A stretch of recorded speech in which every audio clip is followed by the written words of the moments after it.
KBS 열린 토론.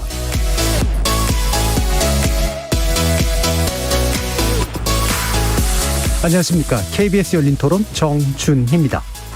국민들이 봤을 때 별로 좋지 않을 것 같아요. 요즘 뭐 다들 먹고 살기 힘들고 아무래도 이렇게 특혜받는 거에 대해서 부정적인 시각이 큰 것 같아요. 이 부분에 대해서는 또 조심스러운 게 저희가 또 아무래도 자본주의 체계를 선택하고 있기 때문에 이런 개입이 시장을 또 망칠 수도 있기 때문에 이 부분은 조금 더 조심해야 될 것 같아요. 뭐 예를 들면 규제를 설정할 때나 이런 것들을 할 때는 뭔가 시장에 개입하는 일이 벌어지기 때문에 자연적인 시장 체제이지만 이렇게 악용을 하는 것은 처벌해야 된다고 생각을 합니다. 어떻게 보면은 사기이고 누가 보더라도 개발 입장에서는 거기는 정상적으로 개발하면 엄청난 이득이 생길 거는 예상을 할 수 있잖아요. 그걸 예상하면서도 민간으로 다 넘겼다는 거는 안 맞는 거 아니냐. 그래서 그걸 법으로 해가지고 될 수 있을까요? 오히려 토지 소유권을 가지고 있는 시도, 지방자치제나 여기서 개발할 때 거기에 대한 예상이나 플랜을 제대로 좀 먼저 좀 검토를 충분히 하고 난 뒤에 결정을 하는 게 맞는 거예요. 공공개발을 하든 그 개인이 하든 공공개발로는 거기 법이 다 있잖아요. 근데 그런 걸 갖다가 그 이익금을 어떻게 무슨 뭐 제한을 하고 누가 더 많이 갖게 하는 그건 법 자체가 그건 만들 필요는 없다고 봐요. 지금 법으로 충분하다고. 거리에서 만나본 시민들의 목소리 어떻게 들으셨습니까? 오늘 이야기 나눌 주제는 누구를 위한 공공개발인가입니다. 경기도 성남시의 대장동 개발 사업, 여당 유력 대선 후보인 이재명 경기도지사가 성남시장 재직 시절 추진한 사업이었다는 점에서 쟁점이 많이 나왔고 연일 뜨거운 공방전이 펼쳐지고 있는데요. 대장동 사업은 공공과 민간이 공동 참여해서 공공이 환수할 개발 이익을 사전에 확정하고 추후 환수분으로 늘려서 공익을 기했다는 게 이 지사 측의 일관된 입장입니다. 하지만 비판하는 측에서는 민간에게 엄청난 불로소득이 흘러가게 방치했고 사후 추가된 이익을 공중이 제대로 배분받지 못했다는 게 또 이런 시선의 내용이죠. 하지만 이 숱한 논란들 속에 정작 알맹이가 되는 질문이 빠진 것 같습니다. 만약 100% 민간 개발이었으면 그 수익은 얼마나 됐고 어떻게 분배됐을까요? 애초에 공공주도의 택지개발 사업에 민간이 참여하게 된 이유는 또 무엇이었을까요? LH는 공공사업을 위해 강제 수용한 토지를 왜 민간에 매각했을까요? 초과된 개발 수익에 대해 왜 적극적인 환수 조치를 취하지 못했을까요? 또 비슷한 시기에 수행된 유사 사업에서는 어떤 양상이 나왔던 걸까요? 의혹에 대해서는 수사가 진행되고 있는 만큼 특혜 논란 관련 사실의 확인은 수사기관에게 맡기고 오늘 KBS 열린 토론에서는 세 분의 전문가와 함께 부동산 개발 사업의 속사정 그리고 제도적인 문제를 꼼꼼히 짚어보는 시간 갖도록 하겠습니다. KBS 열린 토론은 여러분이 주인공입니다. 문자로 참여하실 분은 샵 9730으로 의견 남겨주십시오. 단문은 50원, 장문은 100원의 정보 이용료가 붙습니다. KBS 모바일 콩, 트위터 계정 KBS 오픈 그리고 유튜브를 통해서도 무료로 참여하실 수 있습니다. 또 이제 콩에서도 보이는 라디오로 만나실 수 있습니다. 시민 논객 여러분의 뜨거운 참여 기다리겠습니다. KBS 열린 토론 지금부터 출발합니다. 살아있습니다. 토론이 살아있습니다. 살아있는 토론, KBS 열린 토론. 토론은 라디오가 진짜입니다. 진짜 토론, KBS 열린 토론.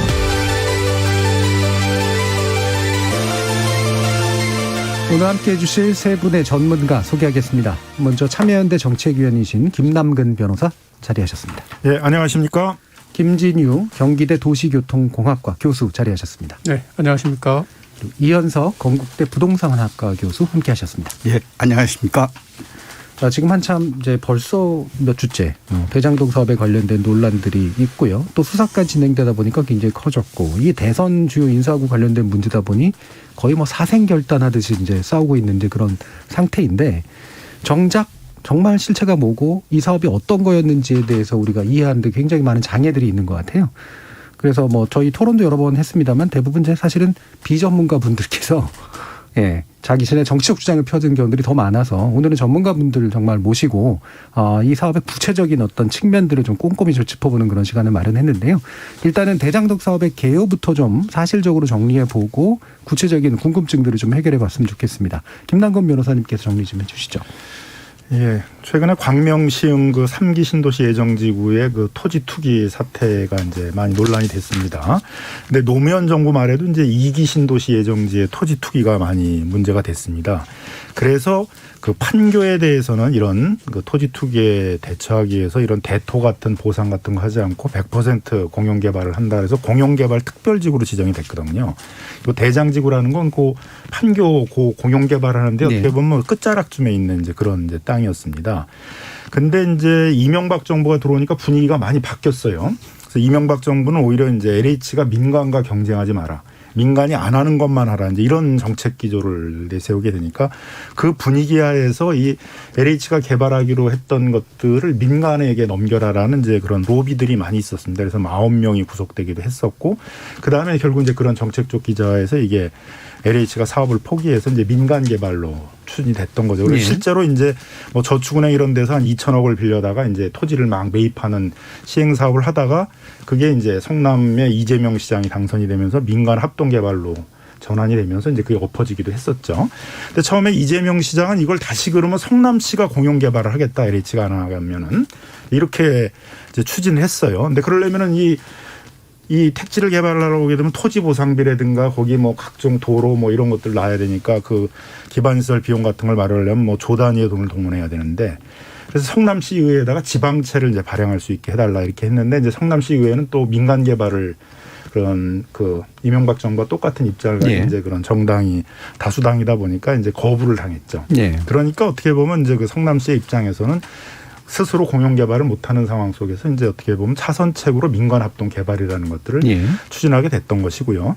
여기서 이제 민관이잖아요. 그래서 관은 성남 도시개발공사라는 걸 만들어서 참여를 한 거고 민은 뭐냐면 이제 하나은행 이제 컨소시움이라는 게 된 거죠. 근데 은행은 부동산 개발 사업을 직접 하지 못하도록 법에서 막고 있습니다. 그러니까 은행은 이제 돈만 내야 되는 거고 그러면 부동산 이 사업을 실제 추진하는 쪽은 있어야 되잖아요. 그게 이제 화천대유라는 어떤 시행 사업을 하는 곳이죠. 그리고 이게 민관이 같이 합쳐져 가지고 이 도시개발 사업을 하는 사업 시행자 주체가 된 게 요 민관이 합쳐서 만든 법인인 성남의 뜰이라는 이제 특수목적 법인 이제 SPC라고 얘기하는 이제 그것인 거죠. 그래서 지금 이제 잘 설명을 해주셨습니다만 애초에는 이제 100% 공공개발, 다시 말하면 공공이 이제 택지도 수용하고 택지도 갖고 분양도 하고 짓기도 하고 뭐 이제 이런 것으로 이제 기획됐던 곳이었다가 정부의 방침, 정부가 바뀌면서 정부의 방침도 바뀌어서 100% 이제 민간 개발 방식으로 갔다가 나중에 성남시장이 성남시장이 당선이 되면서 여러 가지 이유로 이제 민간 합동으로 하자라는 쪽으로 일단 정리가 됐던 이제 그런 상태였다라는 건데요. 자, 그러면 이제 여기서 이제 개발 방식이 좀 나오는 거잖아요. 이것도 뭐 방식은 되게 여러 가지가 있습니다만 100% 공공개발에서 100% 민간 개발을 양쪽으로 놓는다고 한다면 중간에 이제 민간 합동 개발 또 다른 어떤 형태들이 있을 텐데 이것이 가지는 사실은 장단점이 있어서 이게 이제 뭐 나름의 방식으로 주장되고 추진되는 거잖아요. 그럼 이런 개발 방식에서 이게 정답이 있는 건가? 또는 이제 어떤 뭐 나름대로 권장할 만한 것들이 있는 건가? 입장에 따라 되게 다를 수도 있을 것 같고요. 일단 기본적으로 어떻게 보시는지 한번 좀 듣고 싶어요. 이현석 교수님 말씀부터 한번 들어볼까요?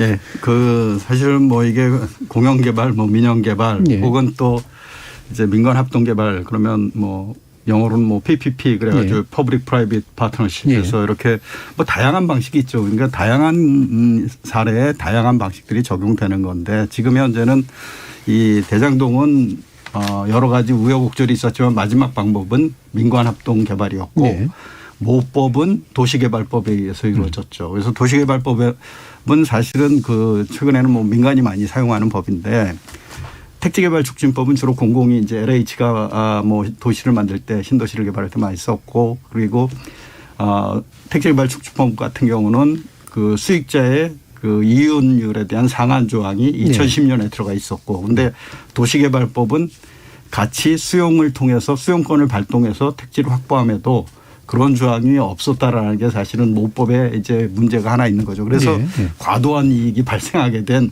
법적 뭐 근거가 하나 되는 거고요.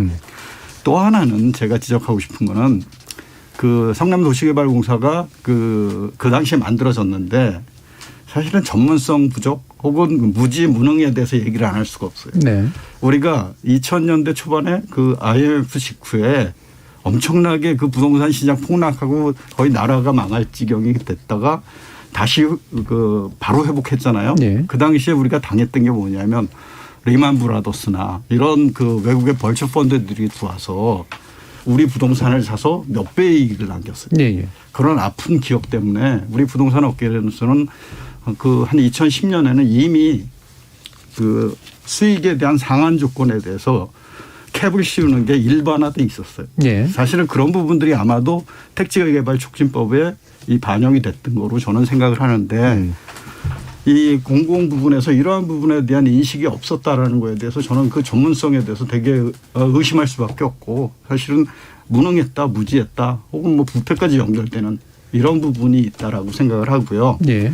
또 하나는 제도적 측면에서 보면 말씀하신 대로 서두에 말씀하신 대로 성남의 뜰은 프로젝트 금융투자회사로서 페이퍼 컴퍼니 그리고 그 화천대유는 페이퍼 컴퍼니라서 인원이 없기 때문에 그걸 관리하는 자산관리회사인데 이게 시행의 역할을 하는데 관할하는 법이 없어요 사실은.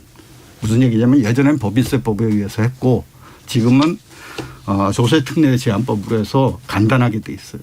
그러니까 뭐 개발업 등록을 하거나 이런 것도 아니고 관리 감독을 하지도 않아요. 예. 거기다가 성남도시개발공사가 50% 이상의 지분을 가지고 있음에도 실제 시행하는 쪽에는 전혀 개입을 안 하고 있어요. 네. 인원단 결국 관리 감독이 안 돼 있고 투명성도 없고 그러다 보니까 이런 문제가 발생해도 제어가 안 됐던 거다라고 네. 저는 제도적으로 그렇게 생각을 합니다. 그러니까 예. 세 가지 문제 정도로 지적할 수 있죠. 예. 일단은 도시개발법 안에 이제 그런 상한 규정이 예. 부재했던 측면. 예. 그리고 그거를 인지하고 성남도시개발공사가 뭔가 조치를 했어야 취했어야 되는데 되는데 그걸 공공성이 못했던 그 공공 측면. 쪽에 전문성이 부족했던 거. 예. 세 번째는 그 프로젝트 금융투자회사와 자산관리회사에 대한 통제가 관리 없었던 감독, 통제, 투명성 예. 이런 부분들이 거의 약했다라는 부분. 네, 이런 그거는 부분들. 법적으로도 이미 근거는 사실 없었기 때문에 뭔가 다른 방법을 예, 강구했어야 예, 된다. 예, 맞습니다. 예, 예. 알겠습니다. 김진우 교수님. 네, 뭐 앞에서 말씀하신 거랑 거의 일맥상통하는데요. 기본적으로 도시개발법이 가지고 있는 이제 한계라고 하는 거는 애시당초에 택지개발 촉진법만 있을 때는 공공이 유일하게 이제 택지를 공급할 수 있는 주체였는데 예. 그러다 보니까 이제 주택 공급에 제한이 가해져서 민간도 일정한 조건을 갖추면 이제 택지를 개발해서 공급할 수 있도록 해준 거죠. 그런데 이제 공공과 달리 민간은 상당히 수익이 나야만 이제 들어오게 되니까 택조법에 비해서 많은 걸 완화해 놨어요. 그런 부분에서 이제 이 문제가 좀 불거졌다고 생각이 됩니다. 유인책이었던 거죠. 네네. 이게? 그래서 이를테면은 뭐 앞에서 다 말씀하셨지만 초과이익 환수 규정이 없다든가 그다음에 녹지율 같은 경우도 택조법에는 20% 이상 하기로 돼 있는데 이 도시개발법에는 9% 이상으로 돼 있거든요. 그러니까 녹지율 뭐 확보한다든지 이런 부분도 이제 다 완화를 시켜놨고 지금 여기에서 좀 보면 SPC의 지분율을 보면 50% 플러스 1주인데 성남 도시개발공사가 그런데도 불구하고 이 도시개발구역 대장지구가 민간 택지로 돼 있거든요. 그러니까 사실은 일대 주주가 공공인데 그 SPC가 만든 택지는 민간 택지다. 이게 네. 좀 앞뒤가 안 맞잖아요. 그러니까 이거를 공공 택지로 하는 순간 분양가 상한제라든지 다양한 이제 규제를 받기 때문에 네네. 그렇게 빠져나갈 수 있게 해놓은 거거든요. 네. 그러니까 이러한 부분들이 상당히 허점이 있었다 이렇게 볼 수 있겠습니다. 네, 근데 그게 이제 전반적으로 보면 이제 민간 개발사가 들어와서 수익을 거둘 수 있도록 그렇죠. 어느 정도는 해주지 않으면 그렇죠. 사업이 진행되기 어려운 여건이었기 때문에 생긴 빈틈을 이용한 뭐 약간 그렇죠. 예. 구멍들. 그러니까 처음에 설계를 할 때 도시개발법을 설계를 할 때 앞쪽에는 공공이 이제 할 수 있도록 되어 있지만 뭐 11번째라고 네. 얘기들 많이 하시는데 11번째 민간 합동을 할 수 있게 돼 있는데 사실은 원래 법의 취지가 이 공공만으로는 택지 공급이 원활치 않으니 민간도 어떤 수용이라든지 이런 방법을 써서 네, 네. 할 수 있도록 만들어준 거거든요. 그러면 포커스가 앞에 있는 게 아니고 공공시행자에 있는 게 아니고 사실 맨 뒤에 있어야 되거든요. 민간이나 민간 합동을 할 때 얼마나 디테일하게 네. 그런 수익이라든가 그다음에 조건이라든가 이런 것들이 디테일하게 규정이 돼 있어야 되는데 그런 규정이 상당히 미흡했던 거죠. 그러니까 일정하게는 이제 뭐 민간을 이제 들어오게 만들기 위해서 제도계 설계를 한 거지만 그렇죠. 사실은 그 부분에서 좀 더 디테일한 보장 장치들이 있어야 됐고 네, 그 네. 없었던 것들에 대해서 주체들이 좀 더 잘 네. 대비했어야 되는 그런 측면들. 네, 근데 뭐 성남 도시개발공사는 만들어진 지 얼마 되지도 않았기 때문에 막 만들어졌죠. 그런 여력이 전혀 없었고, 뭐 앞에서 공공개발 뭐 말씀하시는데, 공공개발을 하려면 최소한 인력과 자금과 경험이 있어야 되는데 그렇지 못했기 때문에 예, 그 부분이 이제 좀 패착이라고 봐야죠. 네, 김남근 변호사님. 이제 이걸 민간 개발로 했다고 그러게 되면 이제 시행사가 하나하나 토지를 다 사야 되거든요. 예. 그러면은 토지주들이 이거 개발할 건데 그냥 시가에 팔 리가 없잖아요. 예. 그러니까 2배, 3배 이렇게 팔아요. 어느 정도 또 사업이 되면 또 새로운 또 경쟁사가 또 와가지고 우리는 10% 더 줄게, 20% 더 줄게 이렇게 해요. 이 싸움을 하다 보면 보통 이제 이 민간 개발하는 분쟁들을 제가 많이 겪어봤는데 한 10년은 갑니다. 예. 그리고 토지를 매입하는 과정에서 이미 그 시가의 한 2배, 3배 이렇게 하기 때문에 이제 많은 비용이 들어요. 그리고 또 그 돈을 빌려준 금융사나 뭐 사채업자 이런 사람들이 많은 이제 이자들을 고금리로 가져가기 때문에 거기로도 많이 빠져나가게 되죠. 그러다 보니까 거기서 개발된 아파트나 이런 건 비쌀 수밖에 없어요. 이미 그 땅을 확보하는데 엄청나게 많은 돈들을 투자해서 사업을 했기 때문에요. 그래서 이제 이런 폐단이 있기 때문에 신속하게 개발을 하면서 그다음에 토지를 시가보다 좀 더 싸게 매입을 해가지고 공익적인 목적에 쓰겠다 할 때 하는 게 공영 개발이거든요. 그러면 그 목적에 맞게 뭐 공공 임대도 지어야 되고 분양을 하더라도 젊은 중산층들이 이제 내 집 마련을 할 수 있도록 좀 더 뭐 분양가 상한제나 이런 걸 통해 가지고 싸게 주택이 공급되도록 해야 되고 이제 이렇게 돼야 된단 말이죠. 그러면은 이제 둘 중에 하나여야 되는데 공공 개발이든 민간 개발이든 여야 되는데. 중간에 이 민간 합동 개발이라는 게 성남시가 이걸 하기 전에 그렇게 선례가 많지가 않았어요. 그러니까 이게 성격이 뭐냐가 좀 애매한 거죠. 근데 문제는 또 도시개발법 22조에 하게 되게 되면 민간 합동일 때 공공이 51%의 지분을 가지면 강제 수용권이 생겨요. 그러니까 여기서는 마치 공공이 하는 것처럼 되잖아요. 그래서 여기 대장지구는 이렇게 개발이익이 많이 났던 이유 중에 하나가 강제 수용권을 동원해서 한 10년 걸릴 걸 2년 만에 다 수용, 보상을 해가지고 다 수용을 했거든요. 가격도 훨씬 싸게 됐죠. 시가보다 낮게 해가지고. 그러면 이제 공공택지처럼 해서 공영개발로 갔어야 되는데 갑자기 또 그 뒤로 가게 되면 이게 민간 택지라는 거예요. 그러니까 그게 그래서 또 분양가 상한제도 적용이 안 되고 무슨 도시계획에 따른 여러 가지 시설을 둬야 되는데 그것도 없고 그러니까 또 뒤에 분양을 할 때도 분양 수익이 많이 나게 되고 그러니까 또 이 택지를 낙찰받는 건설사들의 입장에서는 이게 괜찮은 택지가 되는 거잖아요. 이 공공 규제를 안 받는 택지가 되니까.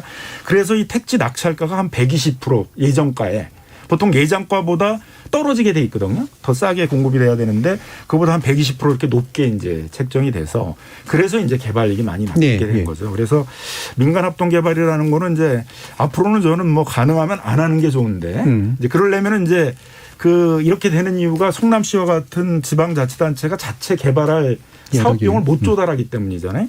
뭐 성남시 차원으로 하려면 시의회가 지방채 발행에 대해서 동의를 해줘야 되고 성남 도시개발공사가 하려고 그러게 되면 공사채 발행할 때 행안부가 동의를 해줘야 되는데 대부분 자본금의 3배 이상 못 하게 하거든요. 그러니까 LH하고는 뭐 전혀 다른 조건이에요. 그래서 지방자치단체가 자체적인 공용 개발을 할 수 있도록 뭐 지방도시개발법 같은 것들을 만들어 가지고 여러 가지 지원을 해주는 그런 정책이 있어야만 이제 지방이 스스로 공용 개발을 하면서 이와 같이 애매한 성격의 사업을 안 하게 되는데 그래서 앞으로 가능하면 이제 이런 애매한 성격의 민간 합동 개발 같은 건 안 하는 게 좋다. 저는 이렇게 생각을 하고 만일 한다고 그러게 되면 이제 이렇게 시비가 많이 생기니까 전체 발생하는 개발 이익 중에서 민간한테 귀속되는 비율의 상한선 이런 걸 꼭 정해야 된다.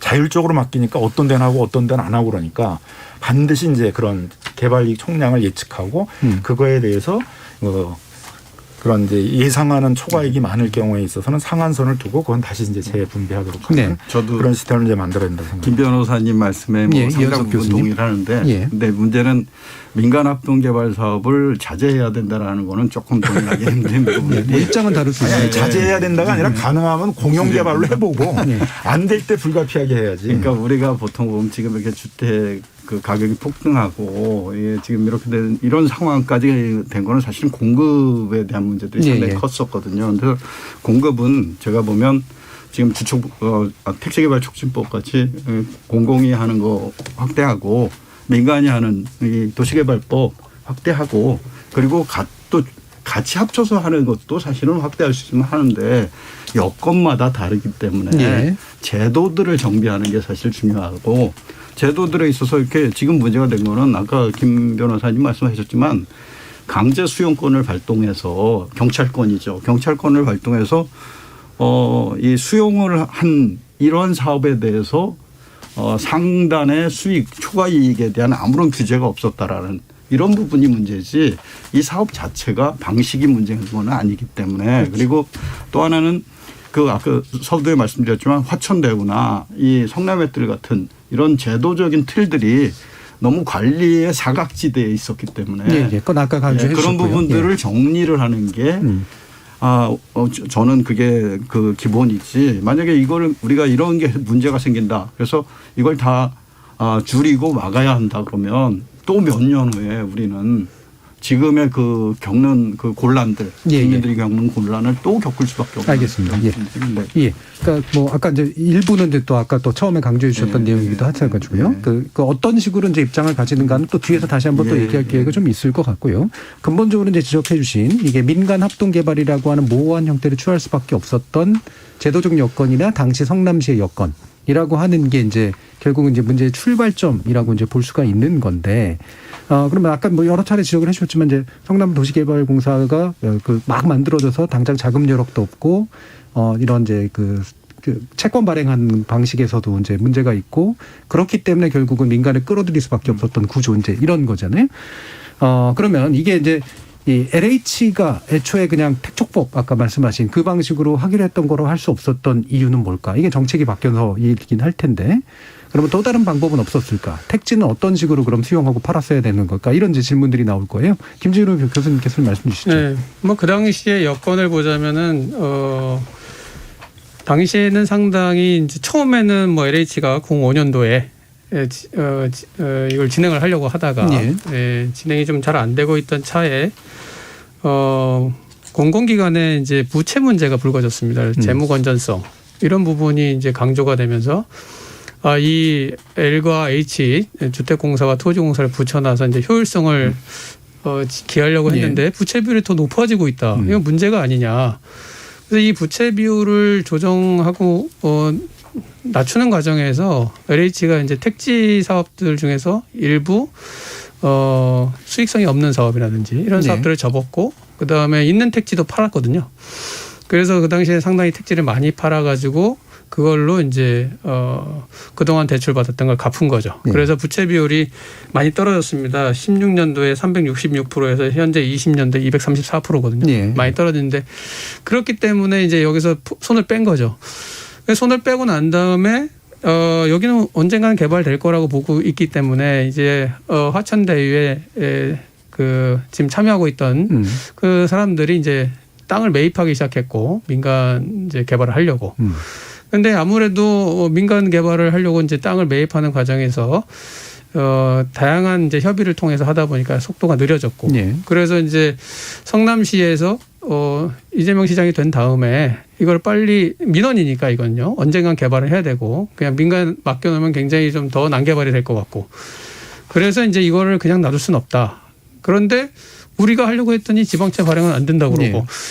그러면 이제 공사를 세워서 이거를 민관 합동 방법이 있으니 이걸로 해야 되겠다라고 이제 결정을 한 것으로 봐야 되는 거죠. 그러니까 그나마 도시개발 사업은 전체적으로 다 민간이 진행을 하고 있습니다. 현재도 LH도 몇 개 하고 있는데 LH가 하는 거는 민간이 하는 것 중에서 잘 진행이 안 돼서 공공의 힘이 필요한 거 그런 걸 LH가 하는 거거든요. 그러니까 민간이 전반적으로 사업을 추진해 나갈 수 있는 건 그냥 민간이 하도록 놔두는 겁니다. 왜냐하면 LH는 공공사업하기도 바쁘거든요. 지금 상당히 많은 물량을 공급을 해야 되기 때문에 그런 차원에서 보면 이제 성남시 입장에서 마지막으로 민관 합동 개발을 선택한 것은 성남시 입장에서는 그 당시에는 가장 최선의 솔루션이었다. 근데 그 앞에서 계속 얘기 나온 것처럼 그 디테일한 부분들이 좀 부족했기 때문에 지금 이런 상황이 벌어졌다고 볼 수 있겠습니다. 그럼 이제 김남균 변호사님이 예전에도 저희 나오셨을 때 이제 LH가 땅 장사에서 결국 먹고 사는 그런 구조 자체가 문제가 있다는 이런 지적도 하셨었는데 방금 보시면 이제 정책적인 어떤 강조점이 달라져서도 있지만 이제 부채 비율을 조정하기 위한 노력 뭐 이런 문제도 좀 있었던 것 같고 이런 선택이 불가피했다고 보세요. 어떠세요? 그러니까 이제 LH 부채 이제 대부분을 차지하는 게 뭐냐면 공공임대와 관련한 거거든요. 공공임대를 다른 나라들은 이제 재정을 투입하거나 기금을 투입해서 짓는데 우리는 그 기금을 LH에다 지원한 것도 부채로 평가 회계를 처리를 해놔요. 그리고 이제 임대 아파트를 하게 되면 이제 세입자들이 월세를 내는 것보다 보증금을 내고 반전세로 하는 걸 선호하기 때문에 보증금을 이제 많이 내는데 그걸 또 전부 부채로 잡아놔요. 그러니까 공공임대를 지면 질수록 LH는 부채가 많은 거예요. 그러니까 어떻게 보면 사업을 자기 목적 사업을 잘 해가지고 공공임대를 많이 건설해 놨더니 이게 다 부채라고 그러면서 갑자기 박근혜 정부가 그 부채를 줄여라. 이게 원흉이다. LH가 뭐 전체 공기업의 부채의 절반을 차지한다. 이렇게 이제 나왔기 때문에 그렇게 된 거거든요. 근데 이런 건 사실은 구분 회계를 해가지고 이건 그럼 필요하면 그냥 공공임대를 분양해버리면 되는 거 아니겠어요? 다른 나라들처럼.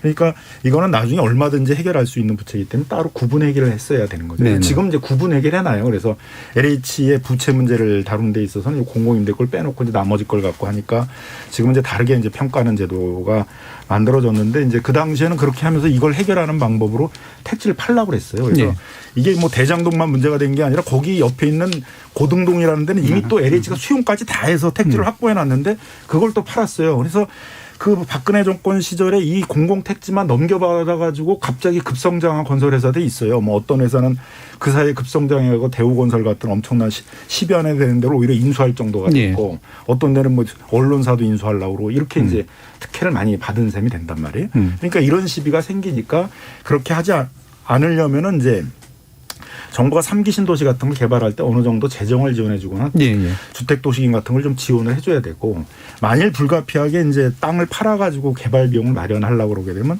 뭐 토지비축은행 같은 걸 저는 좀 만들어가지고 다른 나라처럼 거기가 이제 이걸 사주고 그러면 그 3기 신도시의 개발 비용을 대주고 나중에 이거를 이제 비축하고 있다가 다시 LH나 뭐 그 지방도시개발공사가 여력이 되게 되면 이제 그걸 다시 이제 되사가지고 다시 뭐 공공임대나 뭐 토지임대부나 이제 이런 식의 공공사업을 벌이도록 하는 그런 방식이 좀 정착을 해야 되는데 지금은 이제 뭐 민간 택지를 대부분 팔게 돼 있어요. 3기 신도시도 40% 이상 팔게 돼 있는데 첫 번째 나온 계양신도시 같은 경우는 54%를 민간한테 택지를 팔아요. 그러면 국민들이 생각하기에는 앞에서 공익사업 한다고 그러면서 강제 수용을 해놓고 뒤에 가가지고는 다 민간건설회사에 팔아가지고 민간건설회사들이 자기 수익사업으로 이걸 하게 되면 이제 이게 과연 공공개발이냐 이제 이런 이제 비판이 일어날 수 있다는 거죠. 그래서 좀 더 이제 그 공공개발의 그 취지에 맞게끔 법제도의 취지에 맞게끔 이제 운영할 필요가 있겠다 이렇게 이제 보여지고요.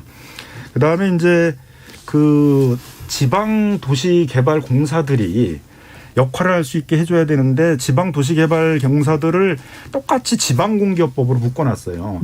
그러면 일반 지방공기업들이 하는 사업의 규모하고 도시개발공사가 도시를 건설하는 규모가 어마어마하게 차이가 나잖아요. 여기 막 조 단위의 돈이 돼야 되는데 이런 지방공기업들이 뭐 몇백억짜리 주로 사업을 하고 있는데 거기랑 똑같이 취급해 놓으면은 지방도시개발공사가 사업을 할 수 있는 방도가 없잖아요. 그러니까 적어도 이 지방도시개발공사가 하는 사업은 다른 지방공기업과 달리 LH나 이런 데가 사업하는 것처럼 그렇게 이제 투자심이라든가 뭐 자금 조달이나 이런 걸 해줘야 되는데 이렇게 꽉 묶어놓으니까 결국은 이 정도 규모가 큰 사업은 다 LH가 해야 돼요.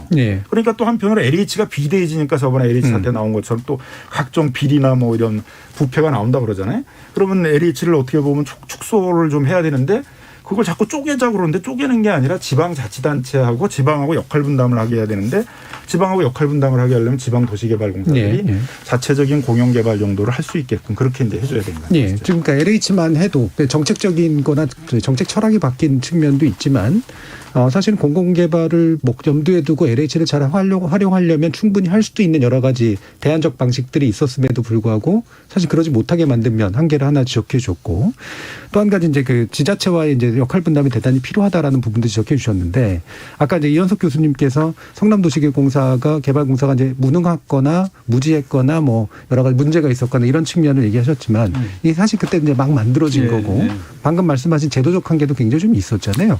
지자체 공공개발 어떻게 좀 가능한 게 좀 지금 사실 지금 주택 가격이 지금 폭등한 상태고 이러다 보니까 지금 각 지자체와 그 지방 공기업들이 지금 예비 타당성 검토를 계속 올리고 있어요. 그러니까 사업을 하겠다라는 거죠. 무슨 사업이냐?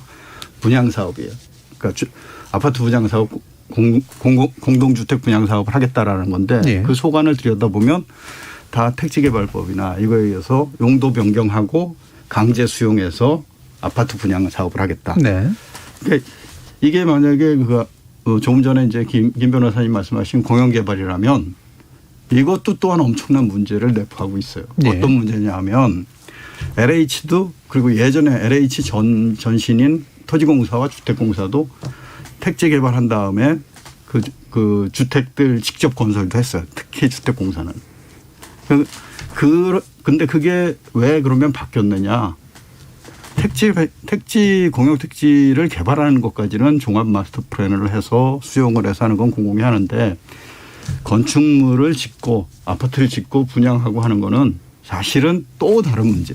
훨씬 민간의 소비자들의 수요와 소비자들의 선호 그리고 그에 맞는 품질을 공공이 따라가지를 못했던 부분들이 있었어요. 네. 그래서 미분양도 상당히 발생했던 거고 그래서 그게 상당히 LH 그러니까 토지공사와 주택공사에 상당한 재정적 부담이 됐던 시절이 있었어요. 네네. 그래서 그런 역사들을 돌이켜보면 지방에 있는 공기업들이 그 LH 수준에 도달하지도 지금 못해 있는데 그 지방 공기업들한테 수용권을 발동하고 용도 지역들을 다 용도 상향시켜서 아파트를 분양하게 하는 게 옳으냐 이런 부분들은 제가 만약에 그걸 본다면 LH를 만약에 그 LH의 역량인들을 쪼개서 그렇게 나눠서 그 사람들을 보낸다면 모르겠지만 지금 현 수준에서 그렇게 하면 아마도 그 경기 흐름에 따라서 경기가 침체 국면으로 들어갔을 때 엄청난 손실이 발생할 수 있고 그 부분들은 사회와 국가에 오히려 상당한 부담이 될 수 있는 이런 부분도 있다라는 것도 우리가 알고 시작해야 될 거다라고 생각합니다. 예. 맞습니다. 예, 김재리 교수님. 우리가 이제 주택 정책은 흔히 세계적으로도 지방 주도로 가야 된다고 그럽니다. 그래서 지방 중심 주택 정책을 펴야 된다. 네. 이런 얘기를 많이 하거든요. 그래서 LH가 주력 사업으로 하는 게 공공임대주택이라든지 공공분양주택이니까 주택 정책의 시행자거든요. 그러니까 장기적으로는 지방공사라든지 지자체가 참여하도록 길을 열어주는 건 맞습니다. 현재도 GH나 SH가 택지 개발 사업을 하면서 거쳐야 되는 단계가 LH보다 훨씬 많아요. 네. 의회도 다 거쳐야 되고. 그래서 이제 똑같이 출발을 해도 LH보다 훨씬 느리죠. 네. 느리고 비효율적이고. 그래서 그런 것들은 이제 제도적으로 마련을 해줘서 같이 할 수 있도록 해줘야 되는데 그럼 현 단계에서 과연 그것을 이제 넘겨줄 만큼 이분들이 전문성이라든지 역량을 갖췄냐 하면 굉장히 어려운 상황이라는 거죠. 예를 들어서 지금 LH가 한 10,000명이라고 그러는데 무기계약직 빼면 한 7,400명 정도 됩니다. 근데 GH는 500명입니다. 그 지방공사 중에 큰 건데도 500명이에요. 그러니까 이게 게임이 안 되잖아요. 그런 역량이라든지 뭔가 사업이 됐을 때. 그리고 또 이제 이거를 공공개발 사업이니까 끝까지 뭐 주택 공급하는 것까지 공공이 해야 된다 이런 이제 생각을 하시는 분도 있는데 지금 말씀드렸듯이 LH가 7,400명인데요. 현대개발이 6,200명입니다. 그다음에 GS가 5,700명. 뭐 대우 5,400명이요. 그러니까 큰 건설회사 한 개밖에 안 돼요. 예. 그 직원 수가. 그런데 이 택지 개발에서부터 주택 건설까지 다 이 관장할 수 있느냐? 이 많은 물량을 하기가 어렵습니다, 사실상. 그렇게 되면 부실이 되고 만약에 이제 경기가 다운이 됐을 때 미분양이 막 발생하면 예, 예. 그냥 자빠질 판이에요. 그러니까 이거는 상당히 위험한 발상이거든요. 그러니까 이런 걸 봤을 때는 점진적으로 그 역량들을 키워나가는 과정을 거치고 그런 제도를 좀 개선해가지고 이 사람들이 테스트를 할 수 있는 그런 과정들을 거친 다음에 이것을 넘겨줘야 된다 이렇게 예, 생각이 예. 됩니다. 예, 알겠습니다. 이게 뭐 이렇게 하시면 뭐 예. 전혀 이제 이견이 없을 거 아니에요. 예. 당연히 역량을 갖춰가지고 해야 되는데 이제 이런 얘기를 10년 전, 20년 전에도 똑같이 했거든요. 네, 갖춰야 되는데 갖추지 근데 계속 않았다. 이제 네. 갖추지 않게 하고서는 뭐 역량이 안 되니까 LH가 하다 보니까 그러니까 그게 20년을 제도적으로 이제 계속 고쳐져야 된다는 거죠. 예. 하니까 그러니까 그거는 어느 정도 이제 역량을 계속 이렇게 늘려 나가야죠. 지방이 해야 되는 포지션을 목적의식적으로 늘려 나가야 그걸 또 된다. 잘 감독하고 그러면서 역량을 늘려 나가야지 해결될 수 있는 문제고. 예.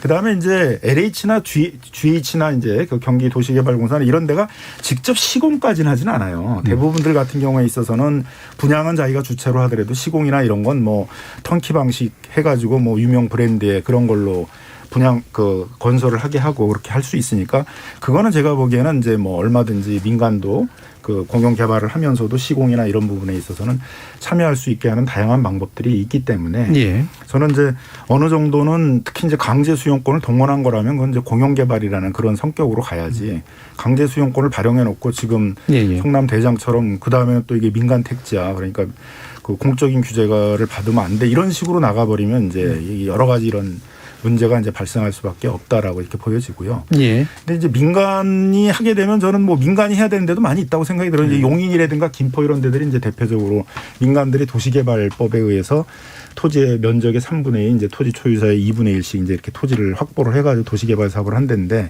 그런 경우에 있어서는 또 굉장히 사업이 느려지고 뭐 또 거기서 이 토지 가격이 많이 오르고 이런 또 문제들이 있기 때문에 뭐 신속하게 해야 되고 그다음에 이제 이런 도시 계획들을 세워서 짜임새 있게 공부를 해야 되고 이런 데들은 뭐 공영 개발로 할 수밖에 없다. 알겠습니다. 예. 그러니까 그 부분에서 한마디만 첨언하면 지금 말씀하신 대로 공공이 이제 주도를 해서 할 수 있어요. 건축물까지 할 수 있고. 근데 예전에도 주택공사가 그 도급 사업을 해서 건설사에 도급을 줘서 했어요. 근데 제가 말씀드린 건 민간이 소비자의 선호에 맞는 품질의 소비자들이 원하는 주택을 짓는 거는 도급 사업으로 해서는 도급 사업이라는 건 그 공공에서 그 딱 범위를 정해서 주는 거예요. 그러니까 그렇게 해서는 지금의 소득 3만 불 이상 되는 이 시점에 우리 소비자의 니드나 욕구 이거를 맞출 수가 없어요. 그래서 그런 부분에 있어서는 민간의 역할이 반드시 필요하기 때문에 이게 지금 이런 문제들 때문에 공공 일변도로 가는 거 이것도 상당히 우려스러운 부분들이고요. 그래서 공공과 민간이 서로 협업하고 시너지를 낼 수 있는 선들을 좀 우리가 고민해야 되는 이 시점이다. 저는 이걸 보면서 그런 생각을 하죠. 네, 거기에 대해서 한 가지만 딱 말씀드리면 다들 한 가지씩 계속 첨언하시는데요. 마지막에 아니 좀 오해를 살 수 있는 말씀을 김 변호사님 하셔가지고 그러니까 LH가 시행사로서 하는데 지금 말씀드린 현대나 이런 데도 시공도 하지만 시행도 하고 있고요. 그 사람들이 6천 명이면 뭐 다 주택 사업을 하는 건 아니지만 그중에 3천 명이 주택 사업을 한다 그러면 대부분 시행을 하는 사람입니다. 다 도급을 줍니다. 밑으로 하도급을. 그렇기 때문에 직접 시공을 하는 게 아닙니다. 그래서 당시에 2005년도 6년도 당시에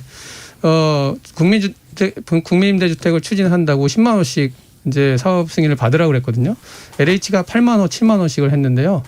거의 LH가 스탑이 됐습니다. 다른 사업을 전혀 못했어요. 그러니까 이 물량이라고 하는 거 지금 3기 신도시 30만 원인데 보통의 물량이 아니거든요. 그러니까 그 점을 생각하셔야 될 것 같아요. 예, 알겠습니다. 자, 지금 일부 논의에서는 이제 과연 이제 공공개발 내지 민간개발 또는 민간 합동개발이라는 양상들이 어떻게 해서 생겨나게 됐고 장단점들이 무엇인가, 제도적 한계는 무엇이었나 이런 부분들을 좀 짚어왔고요. 2부에서는 이제 개발 수익에 관련된 문제들 어떻게 제도적으로 보완할 것인가의 문제를 위주로 한번 논의해 보도록 하겠습니다. 또 지금까지 들어온 청취자 문자 한번 들어보고 가야겠네요. 정의진 문자 캐스터. 네, 지금까지 청취자 여러분이 보내주신 문자를 소개합니다. 1713님, 가장 큰 피해자는 재개발 지역 원주민입니다.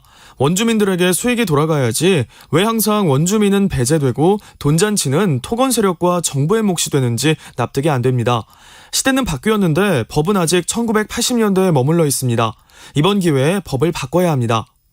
기억기억님, 경기도 뉴타운 개발 당시 입주권도 못 받고 강제로 집을 뺏긴 국민들이 얼마나 될까요? 수천? 수만? 조상 대대로 살던 곳에서 쫓겨난 원주민들 입장에서 공공개발은 그림의 떡입니다. 7733님, 부동산 투기를 막기 위해서는 토지 공개념 도입이 필요하다고 보는데요. 왜 못하는지 패널분들께 질문드리고 싶습니다. 마론파이브님, 재건축, 재개발 현장의 부조리가 몇십 년을 걸쳐 축적되어 왔죠. 여기 대장동만 이런 건 절대 아닙니다. 민간 재개발, 재건축 현장의 90% 이상은 다 이렇게 굴러간다고 봐야 합니다. 6169님, 민간 시행사는 미분양 사태가 나면 적자를 볼 가능성이 높습니다. 성남은 강남이 가까워서 그렇지 서울과 먼 곳이라면 아마 적자가 났을 겁니다. 조재천님, 아파트 가격 상승 책임의 반 이상은 LH 몫이라 여겨집니다. 라고 보내주셨네요. 네, KBS 열린 토론. 이 시간은 영상으로도 생중계하고 있습니다. 유튜브에 들어가셔서 KBS 1라디오 또는 KBS 열린 토론을 검색하시면 지금 바로 토론하는 모습 보실 수 있습니다. 방송을 듣고 계신 여러분이 시민 농객입니다. 계속해서 청취자 여러분들의 날카로운 시선과 의견 보내주세요. 지금까지 문자캐스터 정희진이었습니다. 토론이 세상을 바꿀 수는 없습니다. 하지만 토론 없이 바꿀 수 있는 세상은 어디에도 없습니다.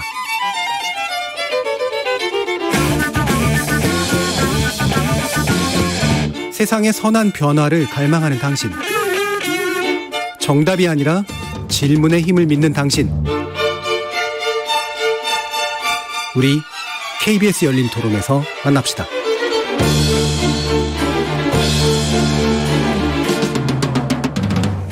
KBS 열린 토론, 누구를 위한 공공개발인가라는 주제로 김진유 경기대 도시교통공학과 교수, 이현석 건국대 부동산학과 교수, 참여연대 정책위원이신 김남근 변호사, 이렇게 세 분의 전문가와 함께하고 있습니다. 일단은 이 부분, 그러니까 수익 관련해서 이 부분부터 짚어야 될 것 같은데요. 이게 이번에 대장동 사건이 이제 많은 분들한테 일단 즉각적으로 다가오는 건 이를테면 이제 수십만 배, 몇만 배라고 하는 이익이 관련된 문제, 그다음에 퇴직금 50억 뭐 이런 식의 문제. 그러니까 수치상으로 굉장히 일반인들이 접근할 수 없는 그런 수치가 이렇게 딱 나오니까 거기서 이제 확 본능적으로 반응들이 나오잖아요. 근데 애초에 이제 부동산 개발 사업이라는 게 본래 그냥 그런 속성을 가지고 있는 것인지, 아니면 뭔가 또 잘못돼서 그런 것인지, 이게 되게 복잡한 차원들이 좀 있는 것 같아요. 기본적으로 현재 이 수익 구조는 어떻게 보시는지 의견을 좀 들고 싶은데, 연관된 개발 사업들도 다 이랬던 거나 또는 이거보다 나빴거나 좋았던 건지 이런 것들도 사실 좀 알고 싶긴 하거든요. 김준희 교수님 어떻게 보세요? 네. 뭐 부동산뿐만이 아니라 지금 뭐 BTS라든가, 예. 그다음에 비트코인을 샀던 사람이라든가, 이런 사람들 입장에서 뭐 수백 배, 뭐 수천 배를 버는 거는 좀 많이 일어나고 있는 상황이죠. 예. 근데 그거는 뭐 내일이 아니라고 생각이 되는 거고, 이 부동산 문제는 자기 주택 가격과 관련되어 있고, 우리가 다 같이 앞으로 써야 될 국토와 관련되어 있기 때문에 민감하게 생각을 하는 거죠. 예. 근데 이제 부동산 개발 사업이라는 것이 굉장히 리스크가 큰 사업이거든요. 뭐 코로나19 터질지 전혀 몰랐지 않습니까? 그래서 이제 자영업자들이 어려움을 겪고 있는데, 이 부동산 개발 사업도 제도적인 변화라든가 세계 경기의 변화라든가, 예. 이런 거가 오게 되면, 예를 들어서 IMF, 뭐 금융위기 이런 게 오게 되면 굉장히 부동산 시장이 얼어붙으면서 미분양이 나서 그동안 투입했던 투자금을 못 건지는 경우도 많거든요. 그러니까 도산이 되고. 그렇기 때문에 이게 이런 아주 그 부침이 심한 부동산 산업에서의 리스크라고 하는 건 기본적으로 크다라고 봐야죠. 예. 그러니까 하이 리스크 하이 리턴에 따라서 리턴도 클 수가 있는 거죠. 네. 굉장히 작을 수도 있고. 그래서 이건 상당히 뭐 이례적인 것이 아니라 일반적으로 그때 당시에 택지를 매각을 많이 이제 LH가 하던 당시에는 택지를 빨리 팔기 위해서 조건부도 했습니다. 이 택지를 사갔는데 만약에 여기에서 제대로 승인이 안 나면 내가 대사주겠다, 이렇게 판 적도 있어요. 그렇기 때문에 그걸 이제 성공시키면 500억, 600억을 이제 벌 수 있는 것이고요. 뭐 1조짜리 사업이 아니다 하더라도. 그러니까 이것은 상당히 어떻게 보면 부동산 산업의 이제 속성이라고 볼 수 있는데, 문제는 이걸 어떻게 나눌까의 문제입니다. 예. 지금 이제 대장동 같은 경우에도 이 화천대유가 시행한 곳이 한 7억 5천만 원 정도의 분양을 했는데 현 시가가 한 15억 정도 됩니다. 그럼 수분양자도 한 7억을 벌었다는 얘기가 되는 거죠. 그다음에 화천대유도 돈을 벌었고, 그다음에 성남의 뜰도 돈을 벌었고, 따라서 이제 성남 도시개발공사도 수익을 가져갔고. 예. 그럼 이 수익을 배분하는 구조가 뭔가 잘못되어 있는 게 아니냐. 아까 뭐 청취자도 얘기하셨지만, 그러면 가장 손해를 본 그룹은 어딜까를 생각해 보면 원소유자죠. 네. 거기서 수십 년을 살면서 농사를 짓고 그 지역을 지켜왔는데, 어느 날 이제 이런 수용권이 발동이 돼서 자기 재산을 이제 수용을 당했는데 정당한 보상을 받지 못했다고 느끼는 것이죠. 그래서 이 수익의 배분에 대해서 좀 우리가 신경을 쓸 필요가 있다. 그리고 이제 상한제를 하게 되면 서민 주거 마련에 굉장히 큰 도움이 되니까 다 좋다라고 생각하시는데, 저는 꼭 그렇지만은 않다라고 생각해요. 상한제로 주택을 공급해서 만약에 7억짜리가 5억에 공급이 됐다. 그러면 어떤 현상이 벌어지냐면 수익 전체는 똑같은데 그 수익의 더 많은 부분이 수분양자한테 가게 되는 것이죠. 이른바 로또 분양이라는 그렇죠. 얘기시죠. 결국은 거기에 선택받은 몇 사람들이 다 가져가는 것이지 서민 전체에게 가는 게 아닙니다. 그래서 이러한 이제 부동산이나 또 이런 주택개발 사업, 뭐 택지개발 사업에 있어서 수익 배분 구조를 앞으로 좀 개선할 필요가 있다. 네. 제도적으로 이렇게 보고 있습니다. 예. 자, 기본적으로 이제 고위험 고수익 사업인 건 맞아서 네. 쫄딱 망할 수도 있고 굉장히 그렇죠. 큰 돈을 벌 수 있는 네. 사업인 건 맞다. 그리고 네. 이번엔 큰 돈을 벌었다. 그렇죠. 다만 이제 그 수익 배분하는 과정에서의 합리성이라고 하는 것들은 지속적으로 좀 조정해 나가야 되는데 그게 네. 부족했던 상태에서 벌어진 일이다. 그렇죠. 당시에 지방의 의견을 보면 야 이거 망할 수도 있으니까 네. 참여하지 마라 이런 얘기도 있고요. 네. 그 당시에 이제 성남도시개발공사에서 분석한 걸 보면 1,800억 플러스 1,500억입니다. 성남도시개발공사가 가져올 수 있는 게 1,800억 네. 확정으로 예상을 해봤을 때 그때 당시에 예상을 해봤을 때 분양가라든지 저쪽에 가져갈 수 있는 게 한 1,500억. 그리고 이제 플러스에서 뭐 터널이라든지 뭐 공원이라든지 이런 걸 다 이제 받았기 때문에 성남도시개발공사에서는 충분히 받았다고 생각을 한 거죠. 그 당시에서는. 예. 근데 이제 이게 몇 년 사이에 갑자기 뭐 주택 가격이 굉장히 상승을 하면서 분양가가 뛰어가지고 이게 상황이 완전히 역전이 되는 이런 상황이거든요. 그러니까 이거는 사실 뭐 성남도시개발공사의 어떠한 그 능력의 문제도 있었겠지만 이게 부동산 경기의 부침에 따른 이런 현상이라고 볼 수도 있습니다. 네. 네. 이현석 교수님. 예.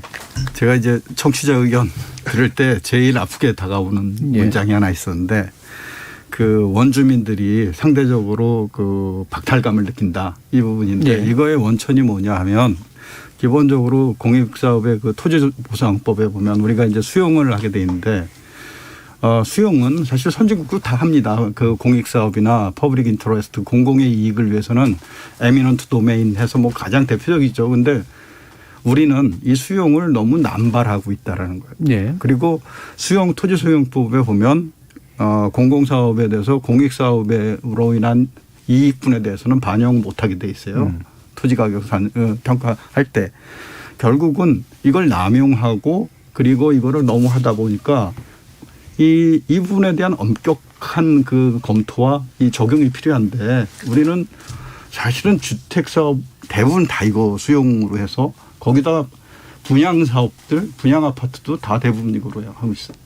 근데 좀 더 엄밀히 들어가 보면 이게 그 복지적 차원이나 뭐 임대주택이거나 이렇지 않은데 모든 우리 공급되는 모든은 아니지만 상당 부분을 수용에 의해서 하면서 원주민들의 그런 그 손해? 사실은 손해죠. 만약에 민간이 직접 협상을 통해서 했다면 몇 배 받을 수도 있었던 거니까. 그래서 이런 부분에 대해서 우리가 조금 그 재검토를 해야 될 시점에 진짜 와 있다라고 생각하고요.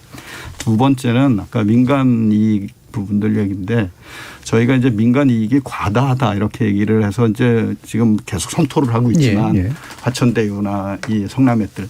근데 또 사실은 이런 도시개발 사업을 해서 망한 데도 되게 많아요. 망하고 이 거의 10년 이상 고생해가지고 거의 뭐 자기들 전 재산을 잃은 사람들도 많고 한데 제가 보기에는 그 이런 부분들을 좀 판단을 해줘야 되는 것 같아요. 우리가 그 프로젝트 금융회사나 자산관리회사는 아까 관리 미흡이라고 그랬는데 이 우리가 다른 제도가 있어요. 개발 리츠나 뭐 리츠 같은 경우 보면 이거를 관리해서 매년 보고하고 그리고 그거에 대해서 체킹하는 이런 기능들이 가는데 이런 프로젝트 금융회사나 관리회사는 자산관리회사 뭐 화천대유 같은 경우는 그런데 제한이 하나도 없어요. 그러니까 아까 말씀하셨죠. 그러니까 위험성과 수익에 대한 분배 구조들을 검토하는 제도가 필요해 보이는. 그러니까 적정한 위험성에 적정한 수익이 이제 배분되는 방식이어야 되는데 이제 사실은 이제 돈 놓고 돈 먹거나 아니면 쫄딱 망하거나 이제 이런 쪽으로 양쪽으로 간다는 말씀이시잖아요. 김남균 변호사님. 보통 이제 민간 개발 사업을 하는 경우에 있어서 지금 말씀하신 것처럼 이제 그런 위험성이 큽니다. 일단 토지를 매입하는데 어마어마하게 비용이 많이 드는데 그게 다 자기 돈이 아니라 다 외부에서 고금리로 빌려와야 되는 돈들이거든요. 그러다 보니까 사업이 늘어지기 시작하면 뭐 4년, 5년 가면 일단 금융 비용이 감당이 안 돼서 대부분 가다가 이제 엎어지는 경우들이 많아서 성공하는 시행사업보다 이제 실패하는 시행사업들이 민간 개발에서 훨씬 많은 거죠. 근데 대장동 사업은 그렇지 않았다는 거예요. 왜냐하면 그 위험을 강제 수용권을 동원해서 성남시가 해결해 준 거죠. 그러니까 토지를 매입하는데 위험성이 없어진 거죠. 거기다가 사업 시행 인가도 또 못 받는 경우도 많아요. 뭐 안 내주면 토지는 다 매입했는데 인가를 계속 안 내주면서 몇 년 끌어버리면 그 토지 매입하는 데 들어갔던 금융비용을 감당하지 못해서 다 나왔다가 떨어지는데 바로 이거는 시시기에 인가들을 해줄 것이었거든요. 그리고 실시계획 인가가 떨어지면 이제 실시계획이라는 게 아파트를 몇 개 동을 짓고 이제 뭐 얼마를 분양하고 그래서 수익 구조가 거기서 다 나오게 돼요. 그러면 이때는 이제 은행들이 낮은 금리로 돈을 빌려주거든요. 그래서 화천대유 같은 경우에 있어서도 사업 시행 인가가 난 2018년도에는 7천억을 이제 그 은행으로부터 대출 받아서 이제 다 문제를 해결을 하는 거죠. 그럼 그때까지 이제 많은 돈들이 들어가게 되잖아요. 그러니까 첫 번째는 이제 수익과 뭐를 비교해야 되냐에 있어서는 자본금 5천만 원으로 비교하면 그건 말이 안 되는 그렇죠. 거고 예. 그때까지 적어도 실시계획 인가가 나올 때까지 여기가 투입한 돈이 있으니까 비용이 얼마나 들었나. 자기들이 얘기하기에는 이제 한 350억이라는 건데 350억 대비 4천억을 벌었으니까 그것도 큰 거죠. 예. 그러니까 뭐 한 12배 남겼으니까 크다 얘기하면 되는데 이걸 갑자기 뭐 11만 배다 이러면 이제 주장하는 것만 신용도 확 떨어지잖아요. 그렇죠. 뭐하러 그런 주장을 하는지 잘 모르겠는데 그냥 그거로도 주장 거에 대비 충분히 큰데. 12배로 벌었다 그래도 제가 보기에는 뭐 충분히 문제가 있다고 보는 건데 그래서 이제 그 12배를 벌었는데 결국은 이제 수익 배분 구조에 분명히 문제가 있었던 거죠. 제가 보기에는 지분 구조에 맞게 성남시도 일부 투자를 했으면 제가 보기엔 훨씬 더 유리한 협약 구조를 만들 수 있었을 거예요. 근데 예. 문제는 성남시가 돈을 한 푼도 투자를 하지 않고 오로지 토지 수용권과 인허가권을 가지고 이제 협약을 체결하려고 그러다 보니까 아무래도 좀 불리하지 않았을까. 그래서 이게 뭐 비리 문제도 있었지만 예. 협약을 그렇게 성남시에게만 무조건 유리하게 만드는 것도 쉽지 않았고 그 당시에 성남시 입장에서는 이제 뭐 돈으로도 1,800억을 확보하는 데다가 자꾸 이제 이게 그 기부채나 어차피 받을 수 있는 거 아니냐 터널이나 공원이 이렇게 얘기하는데 그거는 이 이제 구역 안에서 할 때는 그렇죠. 이제 예. 실시계획 안에 들어가서 기부채널을 받을 수가 있는데 그 밖에 있는 거는 법상으로 안 되는 거잖아요. 근데 그 밖에 있는 공원 개발이나 터널 개발까지를 이제 했기 때문에 그것까지 개발 이익을 환수하면 뭐 상당한 부분들을 이제 환수한 거니까 그 당시는 이제 성남시 입장에서는 뭐 상당 부분들을 네, 해냈다 네. 이렇게 생각할 수 있는 거죠. 근데 어쨌든 이런 여러 가지 변수가 있기 때문에 가능하면은 이제 민간 합동 개발을 할 때 강제 수용권이 동원됐을 때 그러니까 민간 합동하면 다 강제 수용권이 있는 게 아니에요. 그 지분을 51% 가져야만 가능한데 네. 투자를 안 하고도 51% 했던 건 강제 수용권을 확보하기 위해서 그랬던 거잖아요. 그러니까 그런 경우에 있어서는 이제 좀 수익 배분 구조에 대해서 민간이 가져갈 수 있는 거에 상한제 같은 것들을 법에 예. 할 필요가 있다는 거죠. 예. 그럼 이 부분에서 이제 그 대략적인 설명들은 이제 좀 어느 정도 충분히 된 것 같고요. 기존에 이제 이런 정치적 논쟁에 비해서 훨씬 더 이제 명확한 이제 지적들을 해주셨는데 결국에 아까 이제 이현석 교수님께서 잘 평가해야 된다. 그러니까 어느 정도의 위험도고 그러니까 어느 정도의 수익 배분을 가능하게 하는 거냐. 그래야 적당히 끌어들이면서 적당히 또 배분받을 테니까 이거를 위한 나름의 어떤 공식이랄까요? 뭔가 이렇게 잘 개발된 방법 같은 게 좀 있습니까? 그러니까 제가 예전에 이런 연구 프로젝트를 했던 적이 있었는데 개발 사업에 대해서 우리가 사실은 공공사업들은 그 예비 타당성 검토라는 제도가 지금 정착돼 있어서 재무 구조라든가 사업성이라든가 네. 그리고 그 사업 구조 참여자들의 뭐 신용도 이런 것까지 평가를 해요. 그런데 네. 이 화천대유랑 이 성남의뜰을 공모할 때 보면 그 성남의뜰에 그 참여하는 그 투자자들에 대한 것들은 뭐 점수를 매겨서 했더라고요. 근데 화천대유 정작 그 사업을 시행하는 시행자들 그러니까 일종의 우린 디벨로퍼라고 부르죠. 디벨로퍼에 대한 경력이나 재무 구조나 그 자본금 이런 거에 대한 검토가 전혀 없었어요. 무슨 얘기냐면 우리도 이제 민간도 그렇고 공공도 그렇고 전문성을 중시해야 될 때가 와 있고 그래서 우리가 보면 공공이 하는 예비 타당성 검토 유사하게 민간 사업에 대해서도 개발 사업자에 대해서 그 사람들의 적정성 그리고 그 개발 회사에 대해서도 그 회사의 경력이나 이력 그리고 재무 구조 이것들을 판단해서 이제 해야 될 때가 왔고요. 좀 창피하지만 제가 한 몇 년 전에 했던 그 프로젝트에 보면 중국은 개발 사업자에 대해서 등급제를 해요. 네. 그래서 4개 등급으로 나눠서 이런 초대형 개발 사업에 들어갈 수 있는 회사들은 자본금이나 경력이나 이런 걸 제한을 해요. 네. 등급을 매겨서. 그러니까 우리는 지금 보시면 알겠지만 여기에 이 전문성 민간도 그렇고 공공도 그렇고 전문성이 정말 있었나라고 보면 땅을 매입하는 데는 전문성이 있었을지 모르지만 토지를 개발하고 건물을 짓고 하는 데는 그런 부분들이 너무 약했고 신뢰성도 약해서 지속 가능성이 떨어졌던 게 오늘의 문제들을 발생시킨 그 예. 조건이다 이렇게 생각합니다. 예, 조금 창피한지만이라는 표현을 하셔서 교수님이 창피하신가 그랬더니 예, 중국에 비해서 이 정도도 안 된 한국이 창피하다 이제 아마 이런 말씀이셨던 것 같은데요. 예, 맞습니다. 자, 그래서 이렇게 뭐 예타 같은 그런 경우처럼 이제 민간 개발이 들어오는 쪽에서도 상당한 정도의 심사 과정, 그 다음에 수익 배분의 어떤 룰들을 정하는 굉장한 전문성들이 있을 수 있고 필요하다. 그러니까 적어도 그거가 좀 힘들다면 적어도 공개는 해야 된다라는 거예요. 예, 예. 그 정보를 받아서 정보를 오픈 외부에 여러 사람들한테 오픈해 줬어요. 예. 자, 그럼 이렇게 수익 배분 현재까지의 이제 것들은 사실 제도적 공백도 많았고 이제 미숙했기 때문에 생기는 문제들, 경험도 또 더 적었기 때문에 생기는 문제들이 많은 것 같은데 이거를 이제 알고 이제 말 그대로 그걸 수확하는 전문가들이 또 이제 있는 거잖아요. 또 그 반대편에서 네. 자신의 수익을 극대화시키는. 네. 이번에 이런 게 좀 일반적으로도 그런 이른바 꾼들이라고 할까요? 네. 이런 게 이제 있는 건가요? 어떻습니까? 그렇다고 봐야죠. 예. 그러니까 우리가 주택 건설촉진법이 1972년도에 생기고 네. 그다음에 택지개발촉진법은 1980년도에 생겼습니다. 그럼 지금 40년 되지 않습니까? 40년 동안 택지개발을 해온 그 과정을 보면서 많은 사람들이 이렇게 돈을 벌 수 있구나. 네. 이런 걸 이제 체득을 하게 되고 또 시행사도 물론 아까 쪽박 아니면 대박인데 대박을 찾는 몇 사람을 보면서 노하우를 배워간 거죠. 그러니까 이제 일반 시장에서는 그런 사람들이 상당히 많다고 보여지고요. 네. 전문가가. 근데 상대적으로 공공기관에서는 그런 거를 트레이닝할 수 있는 사람이 없잖아요. 예, 예. 그런 데서 활동을 하지 않으니까. 그러다 보니까 이제 이런 협약을 체결할 때도 아까 그 리스크를 거의 제거해줬다. 성남시에서 이런 말씀을 하셨는데 거기에 대한 평가가 안 이루어지는 이유는 공공에서는 이 인허가 리스크라든지 그다음에 이 수용 리스크, 토지를 매입하는 리스크의 가치가 얼마인지를 정확히 평가할 수 있는 전문가가 없습니다. 현재. 그러니까 대체적으로 보면은 부동산 개발 전문 인력이라고 하는 사람들이 공공에 들어가 있질 않아요. 네.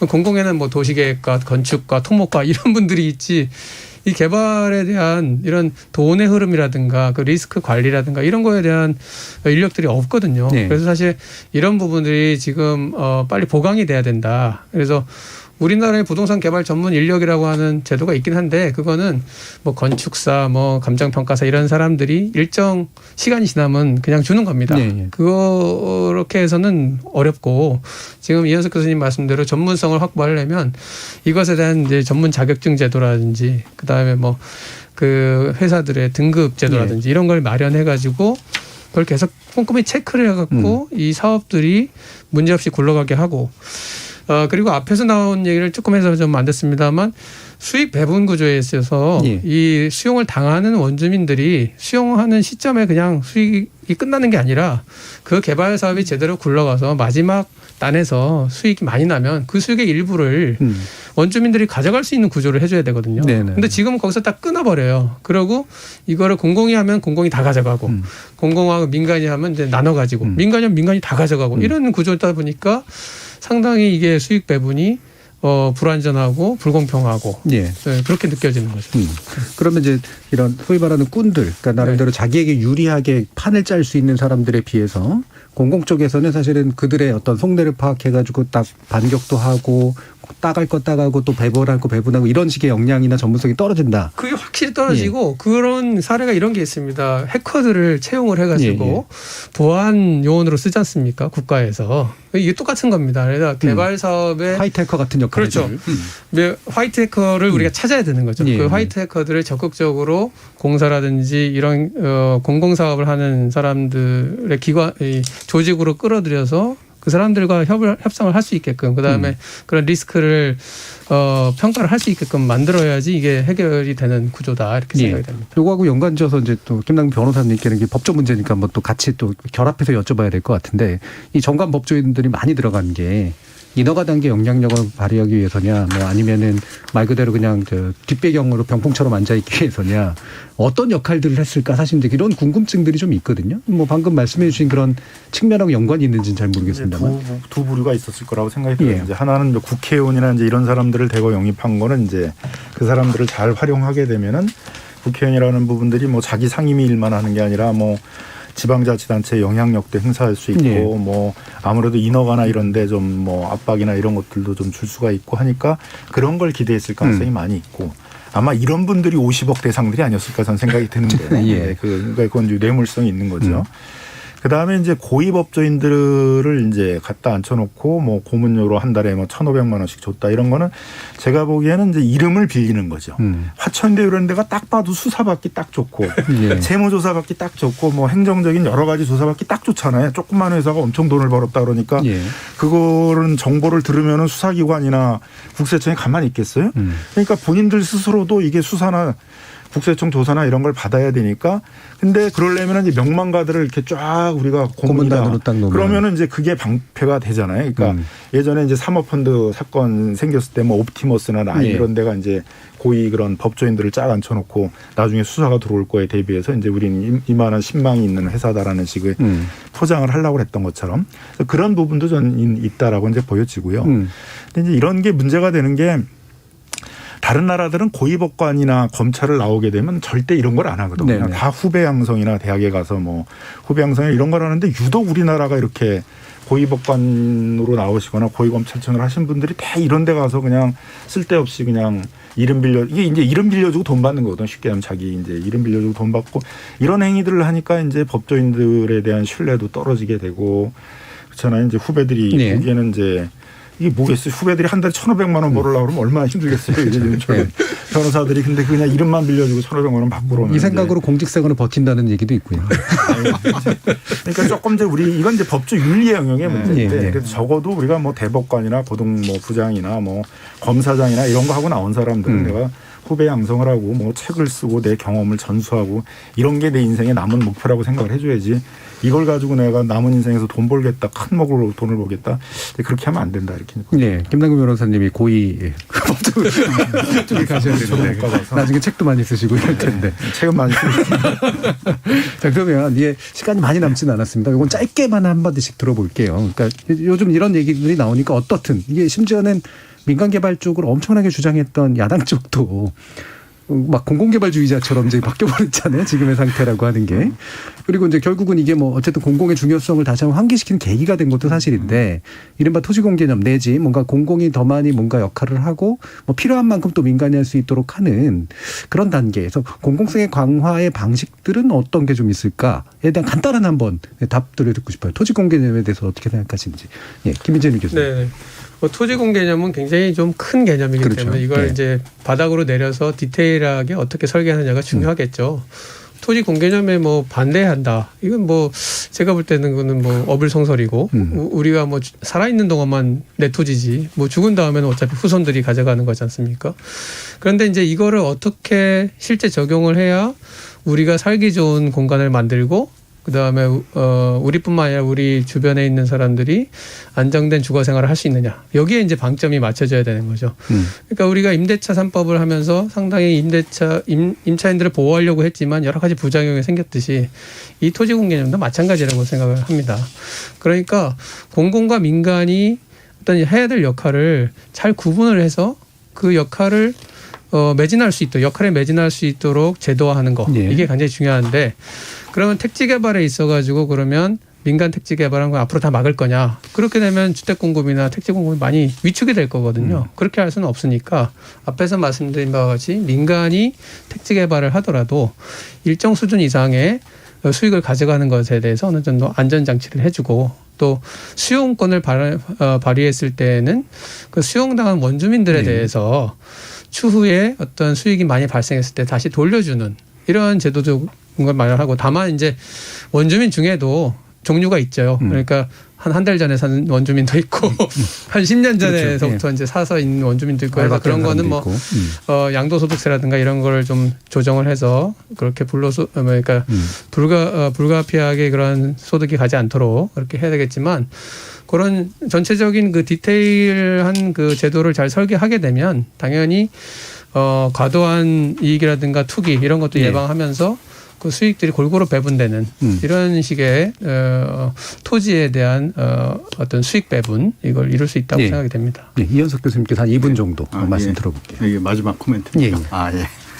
저는 뭐 이 지금 대장동 사건을 보면서 사실은 가장 핵심은 제가 생각하는 건 이거를 풀 수 있는 방법들이 뭘까 이렇게 생각했을 때 1번은 제가 생각하는 투명성의 강화다라고 그래서 투명성을 강화하고 있는 정보들을 상당 부분 오픈시키고 드러내는 게 되게 중요해 보인다라는 게 투명성 강화의 저는 핵심이다라고 생각하고요.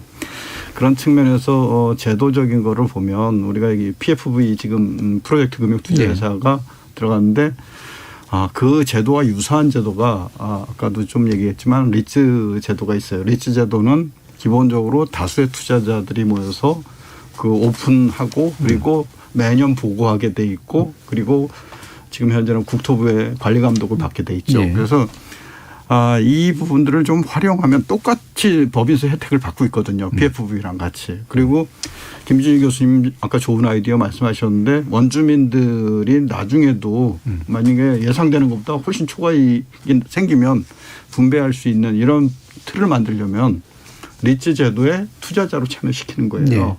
그러면 이 사업이 끝났을 때 정산하거나 뭐 혹은 추가이익의 배분 구조도 좋기 때문에 관리 감독 측면이나 이 투명성 측면이나 이런 부분에서 리츠 제도를 PFV로 대체하는 거에 대해서 좀 고민해야 될 때다 이런 생각을 하고요. 이제 마지막 멘트는 저희가 이제 소득 3만 불 이상 됐는데 이 수용권이라는 부분에 이게 너무 사실은 아까 말씀드렸던 남발한 부분들이 있어 엄격화할 필요가 있다. 그리고 공익사업이라는 부분들에 대한 정의도 조금 해서 오히려 억울한 피해자다라고 생각되는 분들이 너무 많이 생기고 있어가지고 이 부분들은 우리 사회가 이제 성숙된 민주사회로서 이제 어느 정도 입지되어 있는데 이런 부분들은 정말 저희가 개선해야 될 거고 마지막 하나는 이러한 사태들 이러한 계기로 해서 민간 사업자들, 민간 디벨로퍼들이 혹은 위축되지 않을까 하는 부분도 사실 조금 고민되는 부분들이에요. 그게 알겠습니다. 위축되면 사회에 그리고 공급 이런 데 되게 감소 효과들이 나와서 몇 년 후에 우리가 또 타격을 받을 수 있어서 그러니까 공공과 민간의 역할들을 좀 조화롭게 하는 방법에 대한 고민들을 하는 계기가 됐으면 하는 생각입니다. 네, 김남근 변호사님. 뭐 지금도 이제 뭐 김포, 용인 뭐 이렇게 외곽지대에서는 이제 그 민간이 토지를 매입해가지고 하는 이제 그런 이제 개발 사업들이 많이 벌어지고 있습니다. 뭐 그거는 이제 많은 비용을 또 민간이 들여서 하는 거니까 그거 나름대로 또 발전하도록 하면 될 것 같은데요. 문제는 이제 신속하게 뭐 공공임대나 저렴한 주택들을 공급하기 위해서 강제 수용권을 발동을 해가지고 공공택지를 만들었다면 그건 끝까지 공공택지로 가야 된다. 그 상태에서 갑자기 그걸 뒷부분에 가가지고 뭐 민간한테 팔아가지고 민간이 많은 수익을 내는 사업으로 이렇게 만들어 준다든가 또 지금 뭐 민간 합동이라고 그러면서 또 그건 아예 공공택지도 아니고 또 민간 택지라고 그러면서 분양가 상한제도 적용하지 않고 도시계획도 제대로 적용하지 않고 공공임대도 여긴 뭐 원래 25에서 30%를 해야 되는데 6%밖에 안 만들었다면 이런 식의 사업을 하면 안 된다. 그래서 강제 수용권을 동업하는 거에 대해서는 진짜 한다고 그러게 되면 엄격하게 진짜 꼭 공익성이 필요한 거냐를 보고 그렇게 해서 수용권을 독립했으면 이건 공익성이 꼭 필요해서 원주민들의 희생을 전제로 확보를 한 토지니까 그건 공공성이 높게 개발하는 그런 원칙을 좀 명확히 해야 된다고 생각합니다. 네, 저희 K7789님께서 대장동 관련 가장 이성적이고 합리적인 토론이었습니다. 잘 들었습니다 해주셨고요. 김정훈님은 정치인들 나왔으면 또 쌈박질만 하다 끝났을 텐데 오늘 아주 담백한 토론 좋습니다. 박혜숙님은 수익의 균형 있는 분배 정말 건설적인 의견인 것 같습니다. 원주민들에게도 수익 분배를 지속적인 발전 함께 가는 거라고 생각합니다라는 말씀 주셨습니다. 자, 이렇게 오늘 좋은 토론 해주신 세 분의 전문가 이현석 건국대 부동산학과 교수, 참여연대 정책위원이신 김남근 변호사 그리고 김진유 경기대 도시교통공학과 교수 세 분 모두 수고하셨습니다. 감사합니다. 네, 감사합니다.